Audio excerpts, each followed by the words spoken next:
Welcome to my Elden Ring Nightreign project. Here in the project we'll be going through the entire game. So let's start it.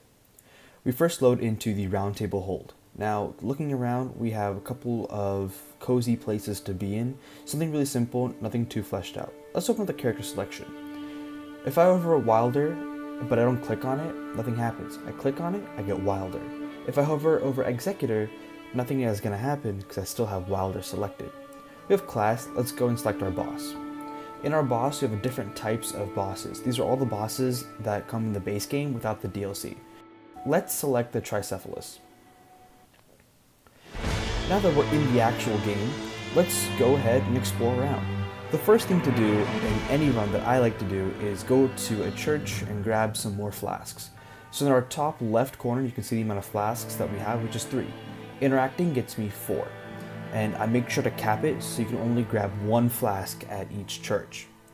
Now it's turning into night, so it's time to get into the circle. We don't want to be caught out in the storm. But there's a massive cliff. Let's head to the Spirit Spring and launch ourselves all the way up.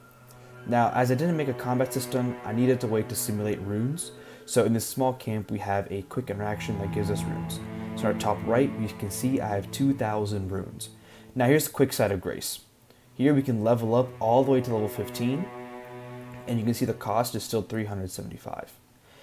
As we continue onwards, we will see how the night progressively changes, the storm coming in closer and closer as we go in. Now keep a note of this trigger box and mesh here, and our status effect rising up.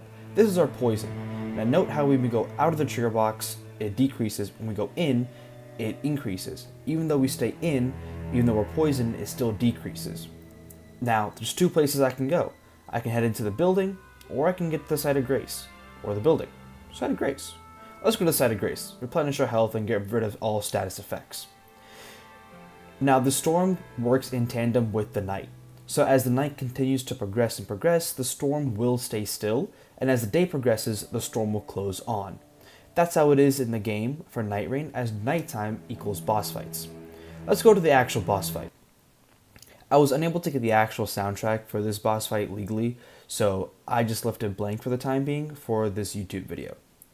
However, the more we go to the borders, the more we can see how something changes here. In a boss fight, you need borders, places where the player can't go out. So as you get closer, the border appears around you. Once you go away from the border, however, it disappears. And that's pretty much how this entire project works.